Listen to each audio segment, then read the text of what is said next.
Well, hello, everyone. My name is Dr. Sherri Tenpenny, and this is the Tenpenny Files. The Tenpenny Files isn't just another podcast show. We have daily conversation with guests whose research and discovery has shown us evidence that challenge the daily headlines that we become accustomed to seeing. Topics span from national government, history, astronomy, and travel to food and fitness, health and health policy, vaccines, and authors who write about faith and biblical principles. I want to introduce you to topics that you've not ever heard of before and topics that you always wish you had time to explore, but you really didn't. And we're going to summarize it for you and give you resources where you can go for more information. For listeners who question the stories they've been told, the Tenpenny Files is the place for you. Join me here each day, Monday through Friday at 3 p.m. Eastern Time, to hear from authors and documentary filmmakers who have something important to say but have been silenced or censored. And before I introduce to you today's guest, I want to encourage listeners to support our show, The Tenpenny Files, by becoming a Tenpenny Prime member. You will get monthly benefits that you can learn more about by going to primemembership.drtenpenny.com and click on the membership tab to learn more and hopefully to support us. Now, let's jump into today's edgy conversation with my guest, author, lecturer, filmmaker, and friend, L.A. Marzulli, to talk about his book, his most recent book, Rungs of Disclosure, Following the Trail of Extraterrestrials and the End Times. Now, there's an edgy topic for you. Well, it's great to be here, Dr. T. Thanks for having me back on. Appreciate it. This book will reveal to you the truth about extraterrestrials on Earth and what biblical perspectives have to say about it. And that really gives it a very special edge. So, LA, you are the author of so many books. What got you interested in the study of UFOs? Well, I mean, I saw one when I was a 12-year-old boy at Boy Scout camp. I was coming back, taking a shortcut to our campsite with three other boys. And I'll never forget it. I can run it. I'm 75 years old and I can run that like it was yesterday. And we're hopping, it's a dry creek bed, and we're hopping from boulder to boulder, like what 12-year-old boys do. And the lead boy, I'm the fourth boy, I'm the last boy on the line. The lead guy goes, "Wow, what's that?" And he looks over and I go, "Where?" And the other two boy goes, "Wow, there." And they point. So I look over and there is literally a classic silver disc in the sky, just sitting there. No sound. The sunlight is glinting off of it. And we watched it for maybe 20 seconds. Dr. T, it went like this, straight up in the air in a blink of an eye, gone. I mean, a blink of an eye. We go running back to camp. We saw a UFO. We saw a flying saucer. And the scoutmaster comes out and the other boys come out. And I can see this. I run the film in my head. And we're surrounded by the scoutmasters and the kids. What did it look like? Where did it go? Did you see anything? What happened? And the scoutmasters are kind of, blah, blah, blah. So we go to lunch. By the evening meal, the other three boys denied that they had seen anything. And it was my first introduction into herd mentality. I've always been interested in the phenomenon. 1968, Eric von Daniken, who passed away this week, wrote a groundbreaking book. And that sent me off to the whole discovery, the whole ancient astronaut theory, which I believed in until I became a Christian. So in 1968, I'm 18 years old. 12 years later, when I'm 30, I become born again and spirit filled. My paradigm changes. I go from extraterrestrials, ancient astronaut theorists, to fallen angels, the biblical perspective. And since then, there are 15 books, 32 films. Not all of them deal with the Nephilim and the UFO disclosure, but many of them do. And that's why, we just held this conference January 16th and 17th. It's still up. You can still sign up and watch it. But we had 10 speakers all talking about the whole UFO phenomenon. I don't know that I've ever told anybody this, LA. But when I was about 12, I had a very similar experience with a very similar, like the thing that you just held up to show.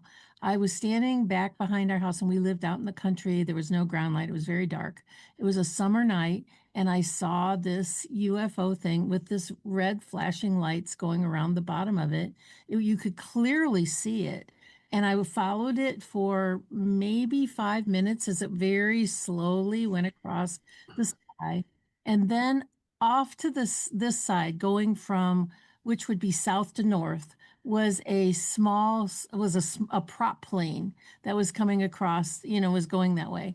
And suddenly when I looked back at the what I perceived to be a UFO, it did the same thing. It just poof, just went up and it was just gone because it was coming in contact with this cross of this airplane.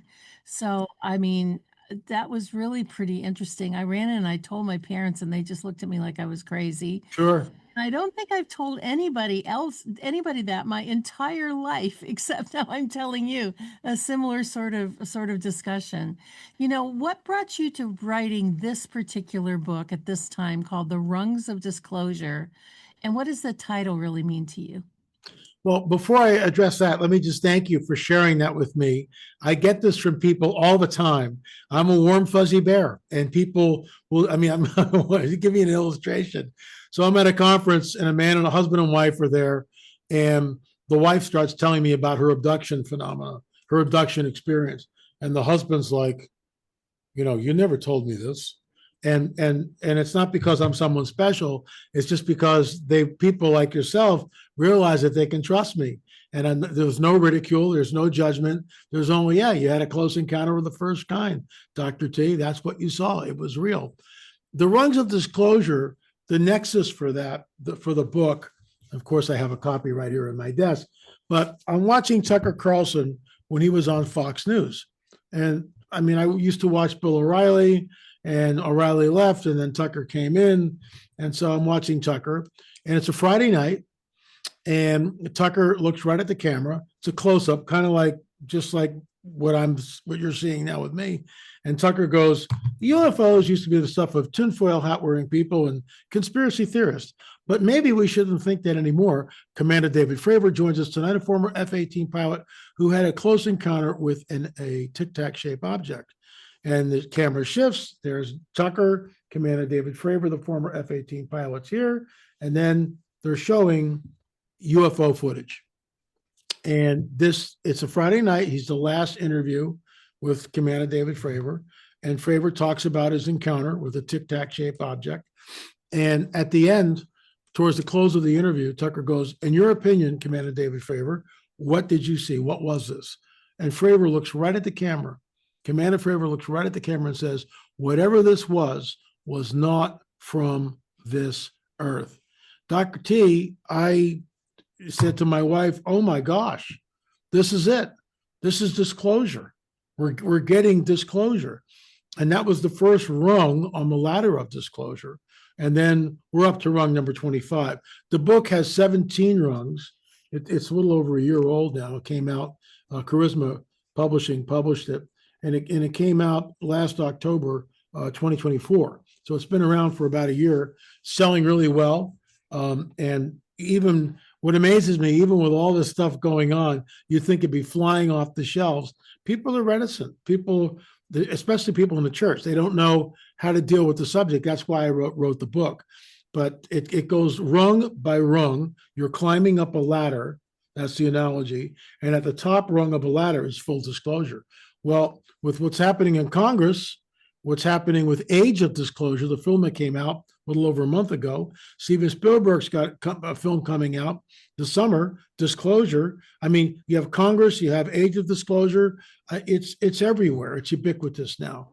And that's why I wrote the book.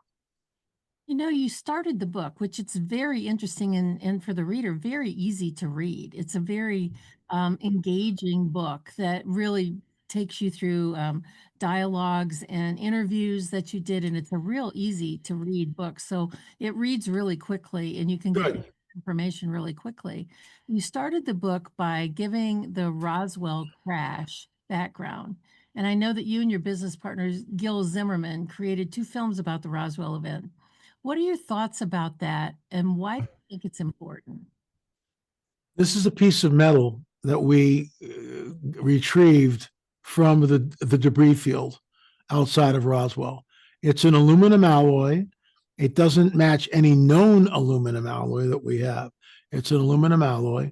It's folded in on itself. And the metallurgist, we looked at it under a scanning electron microscope. So we were there in the debris field with Chuck Sikowski, Frank Kimbler. They had 2 metal detectors. Chuck had his, Frank had his. We pray, Gil, Jim Peterson, and myself, that the Lord would just reveal to us what he wanted to show us. And all of a sudden, like a minute later, Frank Kimbler goes, guys, I got a hit.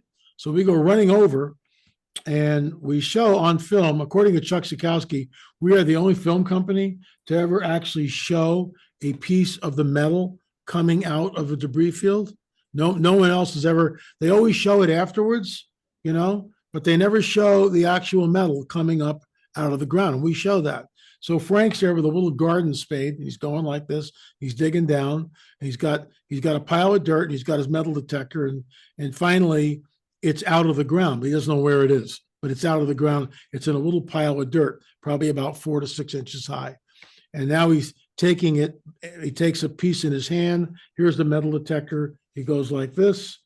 And if a metal detector doesn't go off, he dumps the dirt. He does this like 2 or 3 times, nothing. All of a sudden, it's like beep, beep, beep. Now he knows that the metal is in his hand. So now he takes the what's in his hand and he sifts it. He puts it in this hand. So now he's divided it in half, and he puts this hand in front of the metal detector. Nope, nothing there. So now he's got this one little pile. Again, he goes beep, beep, beep. Sure enough, it's there in his hand. Now he opens his palm, and very gently he begins to push the dirt and the sand away from it. And then he goes, oh my gosh. And we show this in the film. Let me see if I have it. I know I have it. Yeah, here we go. Holy fire. Yeah, right here. This is actually my hand in the debris field. That's what it looked like. Wow. Yeah, that's it. That's exactly what it looks like. How are you able to walk off the debris field with that? I mean, well, it's public land. It's not private property. It's public land. So I'll tell you another thing. The powers that be, this is a 12-inch metal spike. And Frank Kimbler had been out to the debris field many times. The powers that be went back into that debris field and pounded these metal spikes down into the ground. Why did they do that? Because if you got a metal detector, this is what you're going to get. This came from a debris field at Roswell. So this is the spike, but this is the real metal from the crash craft. It looks like plastic. It's very strange. If you're an electrical engineer and you're watching this, we will hire you. We want to pass an electrical current through this metal object to see what it may do. It's Dr. T, it's folded in on itself like this. And you can see it with the naked eye, but when you go down, when you magnify it under SEM, scanning electron microscope, 300 or 400 times, like we did in the lab, you can see it. It's like you'll see the folds like this. It's amazing. And the metaller just came out and looked at it and said, I said, well, what do you make of this? And she goes, well, whatever this was, it went through something very traumatic. I said, like an explosion? She goes, yeah, like an explosion. Then I told her what it was. And of course, oohs and ahs and all this other stuff. So then the metaller just has this machine, and she takes the piece and puts it in the machine. Well, it's an aluminum alloy, but she can't identify it. Chuck Sikowski took his piece to another lab, same thing, in between 2 known metal alloys, but it doesn't match. Frank Kimbler did his piece, all from a debris field in Roswell, to another lab. So you got 3 different labs, right? And they're all saying the same thing. Whatever this is in between 2 known pieces or 2 known aluminum alloys. So there was a film a while back, and they did a great job on it.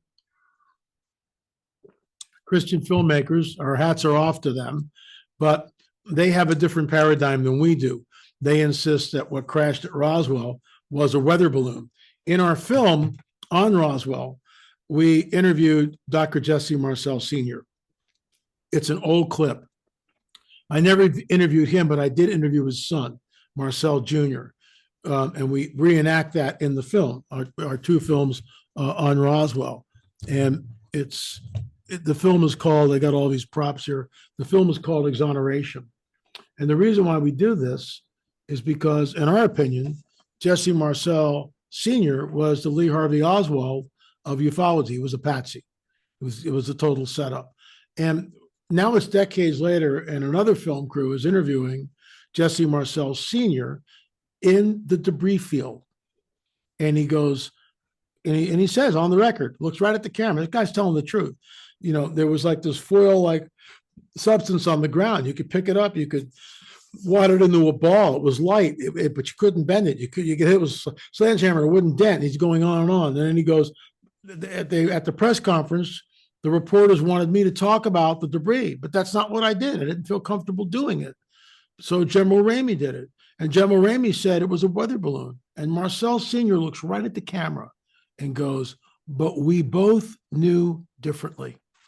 Why? Because there was a meeting that Walter G. Haught writes about in sort of a deathbed affidavit. And whether it's true or not, we'll never know. He's passed from this earth. I believe it's true, but other people don't. But Walter G. Haught said this, that they passed around this material. General Ramey was there. Walter G. Haught was there. Jesse Marcel Sr. was there. And it was unlike any material that they had ever, no one could identify it. Walter G. Haught was in Hangar 84 and saw the craft and saw the bodies. Marcel was a patsy, and that's why we did the film Exoneration, because what people don't realize, that all these other film companies always go, well, what did you see, blah, blah, blah, but they never talk about what the Marcel family went through, which was unbelievable. And you've got to remember, Jesse Marcel Sr.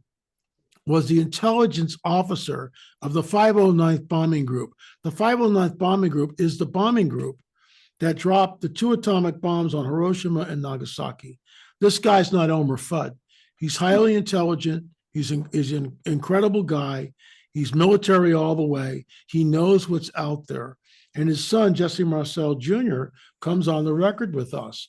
And we reenact that because he passed away a number of years ago. We interviewed Linda, his widow. We're the first people ever to get her take, her side of the story on this whole Roswell crash. We interviewed her, Jesse Marcel's daughter, and about all this. And, you know, she comes on the record as well as one of his closest friends. So, you know, it's Exoneration is what it is. And we also got some inside scoops that no one had ever heard before, that Jesse Marcel Jr. had the private phone number of a well-known individual in Congress. So if he got harassed, please call him. That's all in the film. So it's Exoneration. To think that Marcel would confuse a weather balloon for something otherworldly is patently absurd. He was around weather balloons on a daily basis. He's the 509th Bombing Group intelligence officer. Again, this guy is really smart, really smart. And, you know, over the years, the same story has been promulgated by different witnesses. We show that. We have a 10-box series on UFOs, Gil Zimmerman and I, 10 DVDs, everything from Close Encounters of the First, Second, Third, and Fourth Kind, cattle mutilations, abductions, 2 films on Roswell, crop circles. Finally, What is the Truth? We're the only Christian ministry to do a deep dive like that. And we believe that Roswell was a deliberate crash. How do we know that? Well, I've been promulgating that theory for years. However, in the film Age of Disclosure, they have a physicist that comes on the record and states, looks right at the camera and says, some of these crashes are gifts. In other words, he's saying they're deliberate. They're giving us the stuff. And, you know, Jesus wants us to be like the days of Noah. And I get it. You know, you read the book of Enoch and it's not part of the canon. Yeah, okay, but Jude's quoting it. You don't quote something unless it's part of your wheelhouse. So it's not part of the canon, but we can at least appreciate the book of Enoch's historicity. And in that, there's a quid pro quo in the book of Enoch, where the fallen angels come down and they give technology to early man, albeit it's primitive technology, but it's technology nevertheless. And this is exactly what we see. Jesus warns us to be like the days of Noah. The quid pro quo is going on. Yeah, just we'll give you the crash craft. Just give us access to the female population or to the population so we can do our genetic experimentations, so we can create a hybrid race. It's exactly what happened in the days of Noah, and it's exactly what's going on now. The church, for the most part, is lethargic, is asleep, won't address it. Many good pastors, wonderful men of God, have, because they went through seminary and a liberal theology was given to them. Many of them are all millennial. There is no literal millennial reign. The entire Catholic Church is all millennial. Go figure. Jesus really isn't going to come back. It's not a literal 1,000 years. So thank you, Augustine, and the whole crew for creating a Bible which is all allegory, and it's not. It's literal. He's literally coming back the second time. He literally his feet touch the Mount of Olives, and that literally splits in two. Okay, that's not allegory. Well, how's that going to happen? Because he's God, and God is coming back at the end of the tribulation. Jesus, fully man, fully God, is coming back. So it is the days of Noah.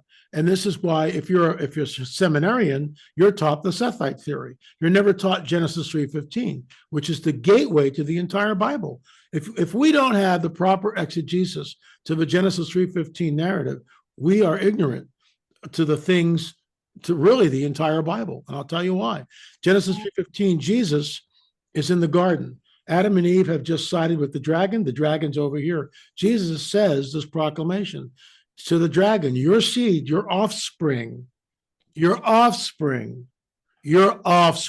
the dragon. That's right, procreation. The fallen angels procreate. Will be at war, at enmity with the offspring, the proto-evangelium of the woman. The proto-evangelium, the Messiah, will crush your head, you'll bruise his heel. It's the entire Bible. 3 chapters later, the flood of Noah. And if you don't have that in your wheelhouse and you get to the flood of Noah, the God of the Old Testament is some maniacal, crazed, murderous God wiping out everything, animals, plants, kill them all. That's not who he is. It's a seed war. And the fallen angels are there. The sons of God saw the daughters of men, that they were beautiful and desired women, and took for them wives. And Nephilim were on the earth in those days and also afterwards.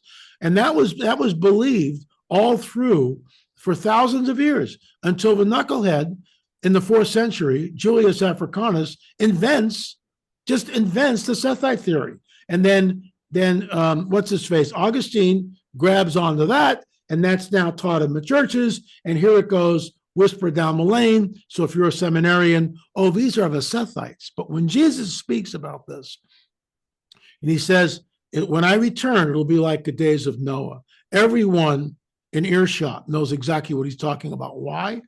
Because the bones of the Nephilim are openly on display in Jerusalem when Jesus is uttering that proclamation. It'll be like the days of Noah when I return.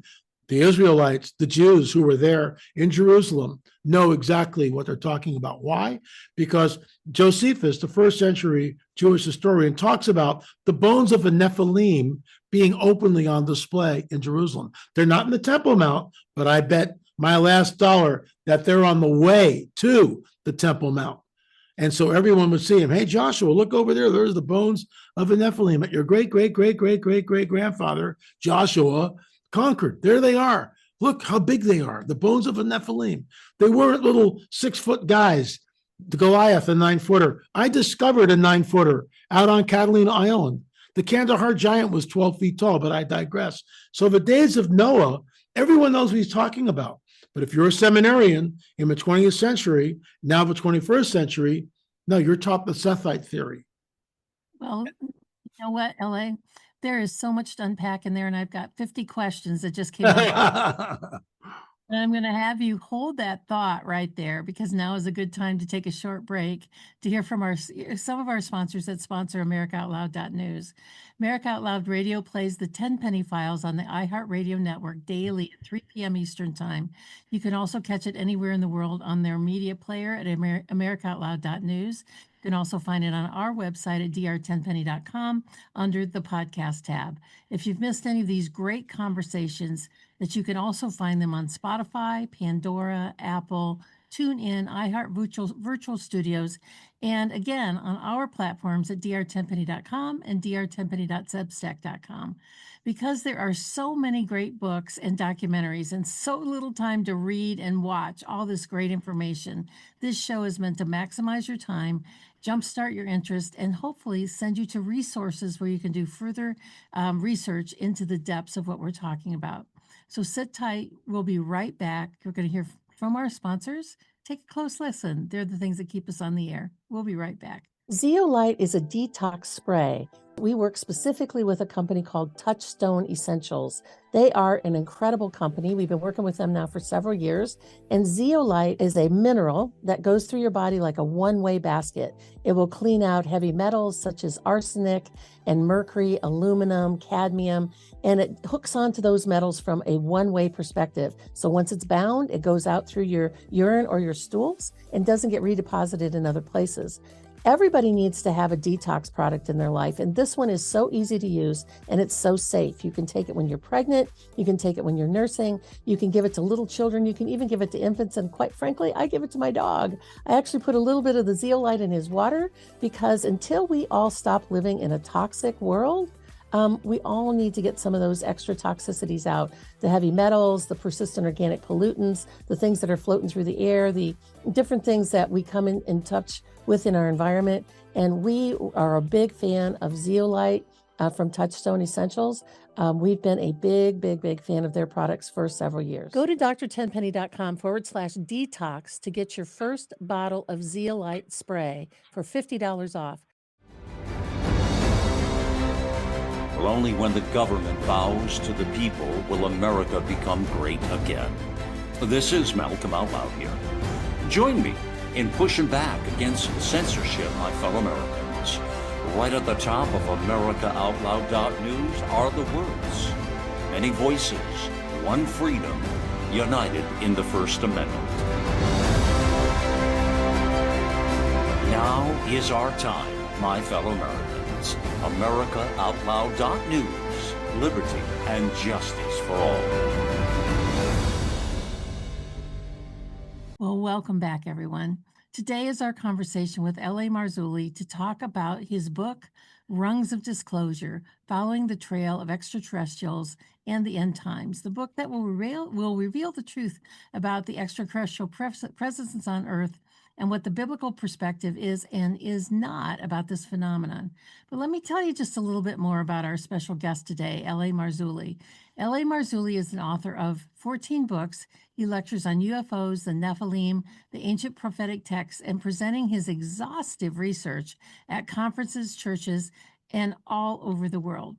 This study of UFOs is not a new phenomenon to him. He's a film producer, and one of his segments of the Watcher series is on UFO evidence, and it won the UFO Best Film and People's Choice Award of the Year in 2014. L.A. Marzulli is a frank supernaturalist who lectures on the subjects of UFOs, the Nephilim, and ancient prophetic texts. He's known on platforms for this media all over the world. You know, L.A., welcome back to the show, and I have a place I want to start, and I have lots of questions, so I hope I can get through them, is why has the U.S. government decided to ban and bury all this information from the 1940s? They still call Area 51. It's still, all off ground and you can't even go there. They've buried all this information and made it, everybody who's researched it, to be just awful. In fact, I believe you yourself has been threatened a couple of times for the research that you've done.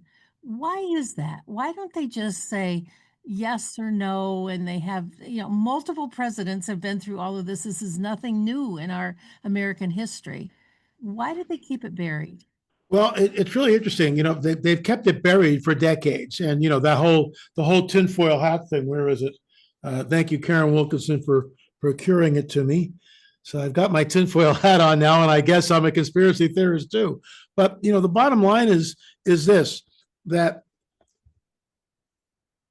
our government has another section of our government which is not accountable to anybody. How do we know this? Well, it's been conjecture for years. But now, with the congressional hearings, thank you, Anna Paulina Luna, Nancy Mace, and others, coming on the record and challenging and basically stating that there is a group of men and women who are not accountable to anything, anybody. They are not accountable. They are not part of the government by the people and for the people. No one that I know, no president that I know of has ever been to Area 51, with the exception of Richard Nixon, which is really interesting because Jackie Gleason and Richard Nixon were like this. They were really close friends.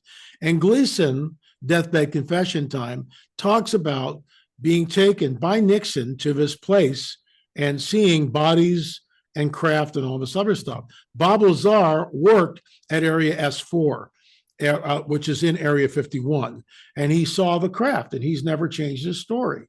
He saw the craft. He worked on the propulsion system to try to back engineer it.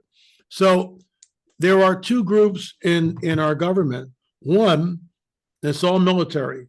Nope, the public has no right to know this. We keep it down. We don't say anything to anybody. But now all these whistleblowers are coming out. David Grush was in the halls of Congress, whistleblower. Representative Nancy Mace is asking him questions. Do we have crash craft in our possession? And Grush looks right up at him. He's under oath. And he says, I've already talked about that in my News Nation report. But yes, okay, we have crash craft.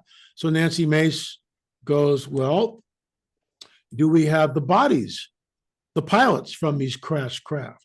David Grush looks right up at her again and says, yes, we have biologics. And Nancy Mace follows up. Well, are these human biologics or non-human biologics?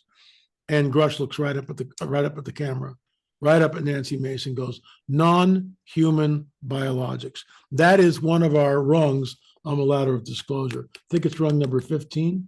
That's the halls of Congress. It's not George Norrie. I was just on his show a couple of weeks ago talking about all this. It's not George Norrie, Coast to Coast, which was, fringe and conspiracy. This is your Congress, my Congress. These are congressmen and congresswomen, elected officials. These are really smart people. David Grush, real smart guy. Commander David Fravor, F-18 pilot, real smart guy. So this is a whole different deal. And the reason why they're leaching it out is because they can't hold it down anymore. They want to, but they can't. LA, why do you suppose there's only been one crash? Oh, there's way more than one crash. Way more. Oh my gosh. One Roswell level crash that's been all this conspiracy, all this secrecy, the recovery of all these things. If there's been a lot more crashes, why don't we ever hear about anything else?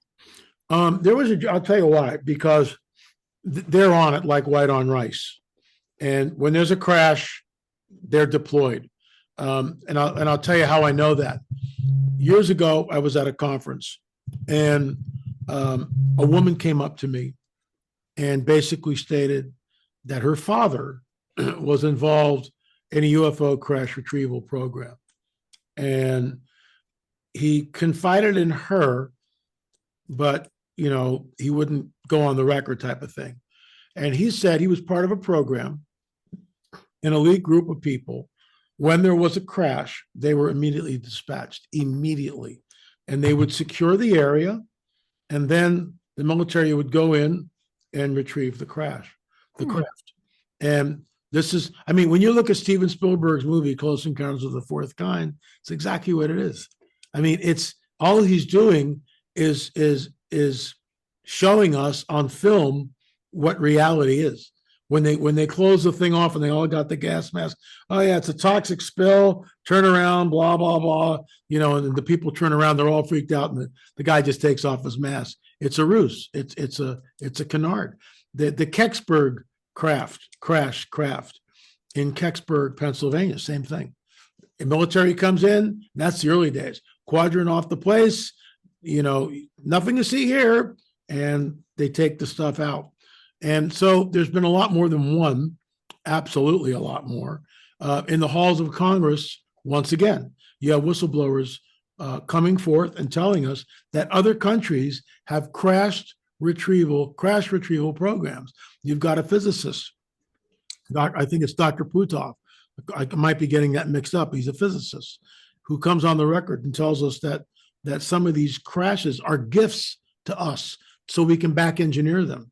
Was there a quid pro quo by President Eisenhower giving us technology?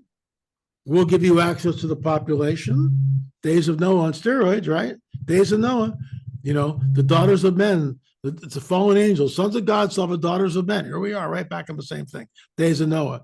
So we'll give you the material. Just give us access to the population. It's like vampire lore. There has to be an agreement. You have to invite them in. They can't. There's certain laws, certain protocols. They're in place. We invited them in. The rest is history. The rest is history. So why do you believe that the UFO phenomenon is demonic? Is demonic? Mhm.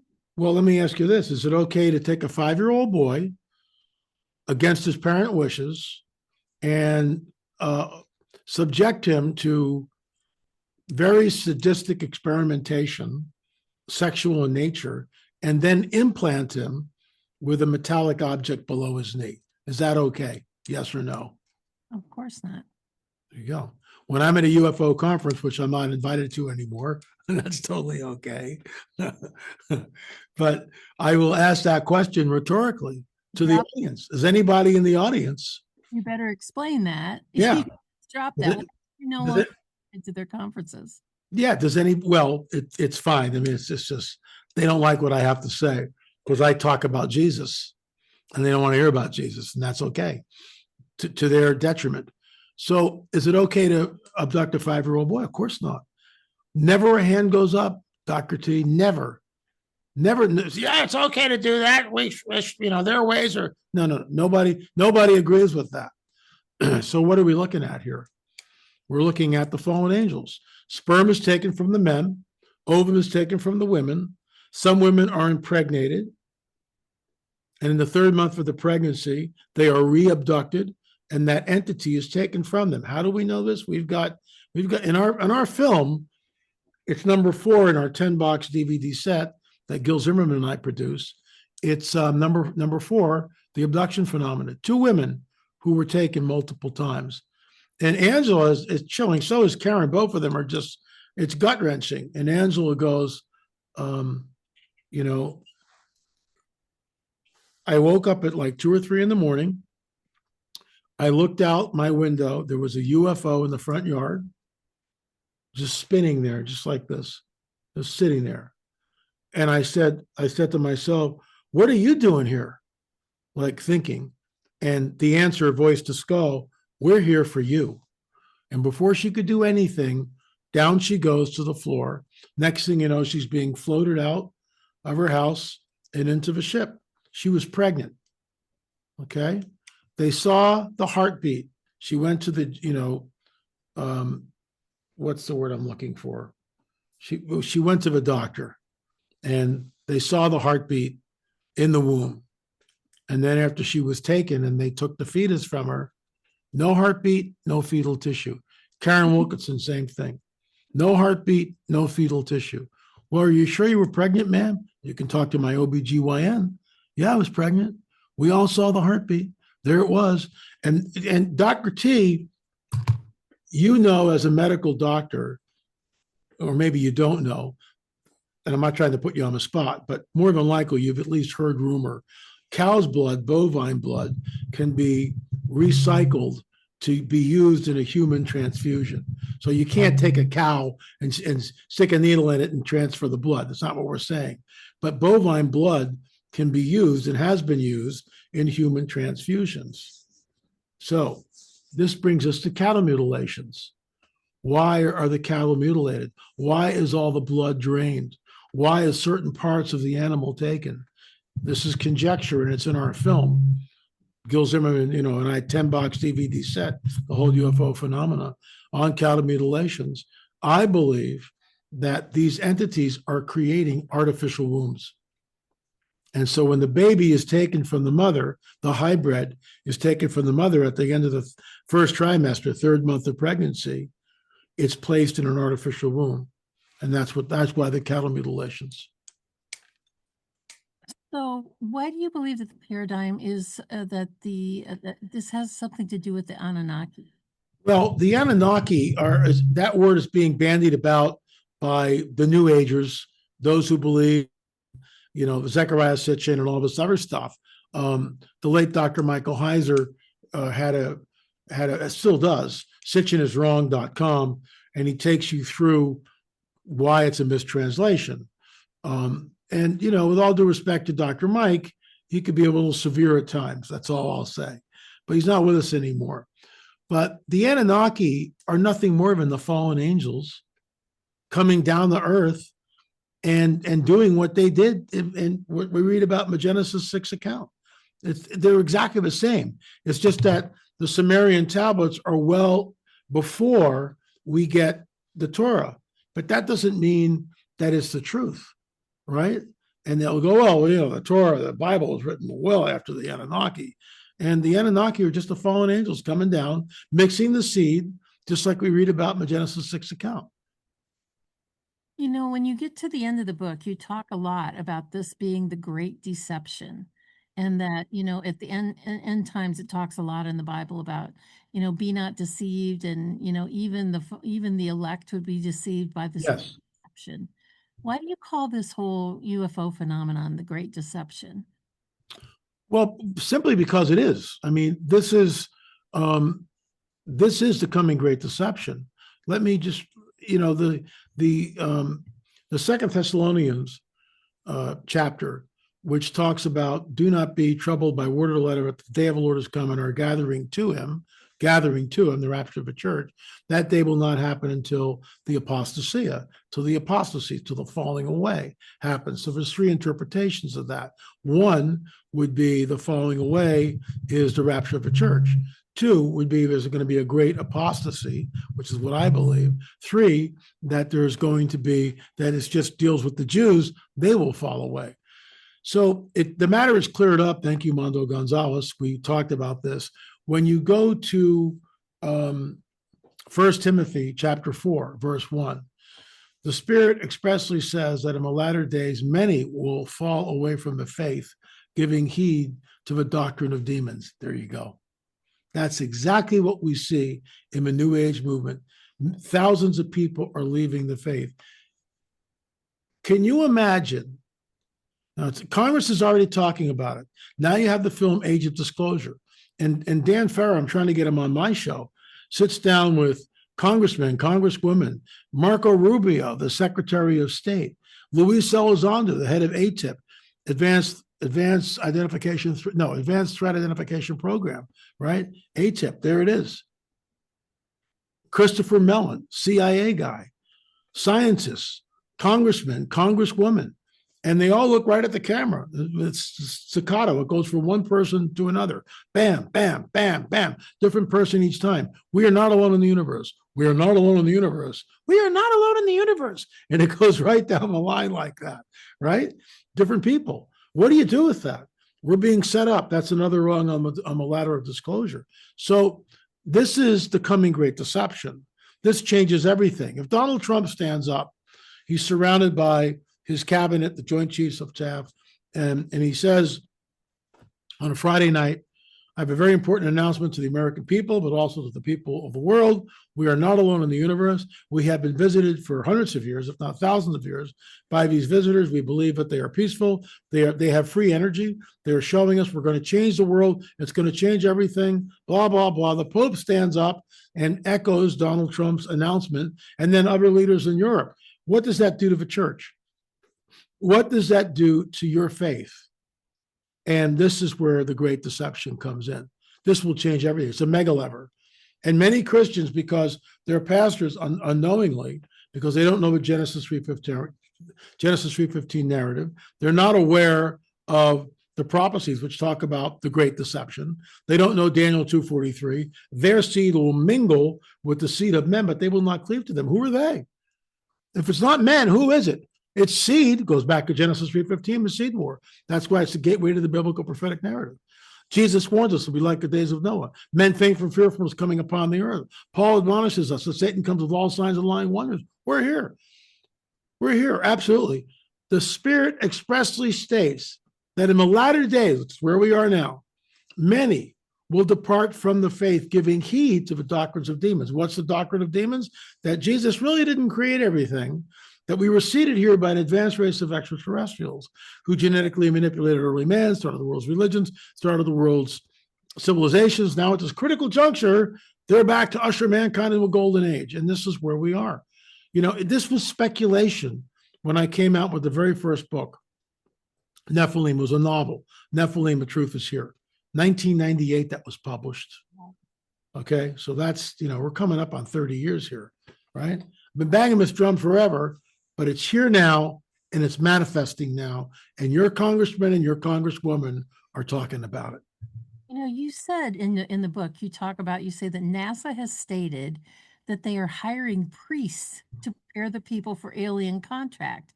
I mean, what would priests know about it, and what would they tell us to prepare for that? What's the largest religion on the planet is Catholicism, 1.3 billion followers. 1.3 billion followers claim to be Catholic. That's why the priests. In evangelicals, I'm an evangelical, so are you. So in our sphere, how many denominations even talk about this? Many denominations are, first of all, amillennial. So there is no, we talked about this earlier, there is no 1,000-year reign of Jesus. He's not coming back, nothing to see here. The Catholic Church is amillennial. They don't believe in the miracles of the Bible. They don't believe that Israel is the prophetic time clock. Israel is the prophetic time clock. Amos 9, 14, and 15. No one ever talks about that. I will bring back the captives of my people, Israel. Check. They will build the waste cities and inhabit them. Check. They will plant vineyards and drink the wine from them. Check. They will also plant gardens and eat the fruit from them. Check. I will plant them in their land, and never again will they be plucked up out of the land I have given them. Amos 9, 14, and 15. Square that. You know, all you people who don't believe that these are the chosen people, they are the chosen people. That doesn't mean we give Israel a blank check. They are corrupt as any other nation on the planet, maybe even more so, who knows? But they are still the prophetic time clock. And get this, if the two witnesses, I got this from Armando Gonzalez, if the two witnesses are Moses and Elijah, guess who kills them? The Jews. When they come back, the two witnesses. So we don't give Israel this blank check here, but we do proclaim, I proclaim, that Israel is God's prophetic time clock. Don't think so? Amos 9, 14, and 15. Don't think that they're the real Jews? Do your history. There's been a Jewish presence all throughout the Middle East ever since AD 130 in the Bar Kokhba Revolution. Hitler had no problem figuring out who the Jews were. It's a straw man argument, but I digress as usual. Well, LA, this has been an enlightening conversation, and we have just a few minutes left in our conversation today. What do you think the end game is here? The end game is deception. The end game is a global government, a one world religious system, a one world government implanting chips. And I'm not making this up. It's in the book of Revelation and other passages. There will be a global government. There will be a one world religion. And that begs the question, how do we get to a one world religious system? Right here, the whole UFO phenomena. This is how we get there. Because when they come, when they reveal themselves, they will say, we created all life on this planet. That contradicts what the Bible says. In the beginning was the Word, and the Word was with God, the Word was God, He created all things, right? No, He spoke of everything with distance. No, we created panspermia. We seeded you here. We created all life on this planet. We genetically manipulated early man. We started the world's religion, started the world's civilizations. Now we're here at this critical juncture to usher mankind into a golden age. There's your great deception, and that's what they're going to say. How do I know that? Because the New Agers have been banging that drum for decades. Very good. Well, where is the best place to get your books? Not only the Rungs of Disclosure that we've been talking about here today, but the rest of your books and your documentaries and your films. Where's the best place for people to go to support you and your work and to get resources to further their study in this topic? LAMarzulli.com, LAMarzulli.com. Everything is there. You can still sign up for our great UFO deception conference, deception2026.com. Even though the conference was January 16th and 17th, it's virtual, so you can watch it anytime. It's $20, 10 speakers, so check it out. But lamarzulli.com is your gateway to all of this. There's 32 films and 15 books. Wow. Well, and I'm sure there's more to come. And I'm sure that we'll see more of it in the future. So I want to thank you so much for being here with us today. Thank you, Dr. T. This has been absolutely marvelous, and it fills all the topics, all the things that we're looking for on this show is to bring you topics and conversations that you may not know anything about, and who would ever have put the UFO phenomenon with biblical perspectives except through listening to, reading, and studying the works of L.A. Marzulli. So we have summarized a lot of things here for you and given you the resources to go to lamarzulli.com and to get his books, to support more of the work that he's doing and more of the phenomenal documentaries that he's put together. So I'm really excited that we've been able to do this, and this is we're fast into 2026 already. This year we've already got months of documentary of books and documentary filmmakers lined up to bring to you to something very different in terms of podcasting, to bring you interviews with authors and people that will take you into a world of things that hopefully that you don't know anything about and you're going to learn about. So with that, I want to close out today with one of my favorite verses from the Bible. I close all of my podcasts with, I've been looking for a different verse to do for 2026, but I love this one so much. I think I'm probably just going to stick with it, which is Romans 12:12. Rejoice in hope, be patient in trouble, and be persistent in prayer. Be persistent and be patient in trouble, because trouble will always come. We're down here in Earth School. We're learning lessons from a biblical, spiritual perspective. Be persistent in prayer, because God will never let you down. Remember to lean into him every single day, and remember to come back here every single day at 3 p.m. Eastern Time, Monday through Friday, on AmericaOutloud.news on the iHeartRadio network. You can also listen anywhere in the world through their media player on AmericaOutloud.news. And you can find more about me and more of the things that we do by going to drtenpenny.com, where you can find my book, Zero Accountability in a Failed System, how